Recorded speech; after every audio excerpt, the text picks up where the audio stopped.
అయితే చాలా స్పీడ్‌గా లోపలికి వచ్చి, ఇలా అవుతుందని నేను అస్సలు అనుకోలేదు. ఇలా జరుగుతుందని కల్లో కూడా అనుకోలేదు అనైతే అంటూ ఉంటాడు. "అసలు ఏం జరిగిందిరా?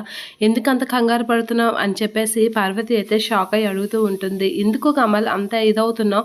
అని అడిగేసరికి, "అసలు ఇలాగ అవుతుందని నేను అనుకోలేదమ్మా. ఇలా జరుగుతుందని నేను అస్సలు అనుకోలేదు" అని అనేసరికి, "అవునులే ఏం జరిగింది? ఏంటి కమల్?" అని చెప్పేసి శ్రీకర్ అయితే అడుగుతూ ఉంటాడు. అసలు ఇలా అనేసరికి గట్టిగా అసలు ఏం జరిగిందో చెప్తేనే కదరా మాకు కూడా తెలిసేది అని గట్టిగా అడిగేసరికి కమల్ అయితే రాజేంద్ర ప్రసాద్ గ్రూప్ ఆఫ్ కంపెనీలో షేర్స్ అన్ని వేరే వాళ్ళకి ట్రాన్స్ఫర్ అయిపోయేవంట అని చెప్పేసి అయితే కమల్ గట్టిగా అంటూ ఉంటాడు. అలా అనేసరికి అక్షయ్ వీళ్ళందరూ అయితే షాక్ అవుతూ ఉంటారు. అసలు అది ఎలా జరుగుతుందిరా అని అనేసరికి, "ఏమో అన్నయ్య పేపర్లో వేశారు" అని అనేసరికి పార్వతి వీళ్ళందరూ అయితే షాక్ అవుతూ ఉంటారు. "ఇది నిజమేనా" అనేది అనేసరికి, నిజమేనన్నయ్య, కావాలంటే చూడు పేపర్లో వేశారు అని చెప్పేసి కమల్ అయితే అంటూ ఉంటాడు. ఇక శ్రీకర్, పార్వతి వీళ్ళందరూ అయితే షాక్ అయ్యి అలా చూస్తూ ఉంటారు.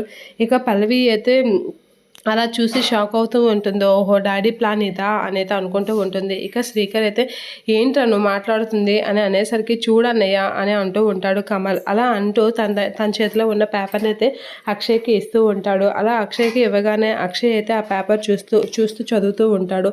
అందులో ఉన్నదంతా చదివి షాక్ అవుతూ ఉంటాడు అక్షయ్.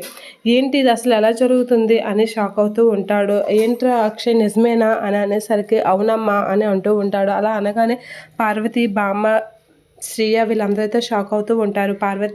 పల్లవి అయితే అలా చూస్తూ ఉంటుంది.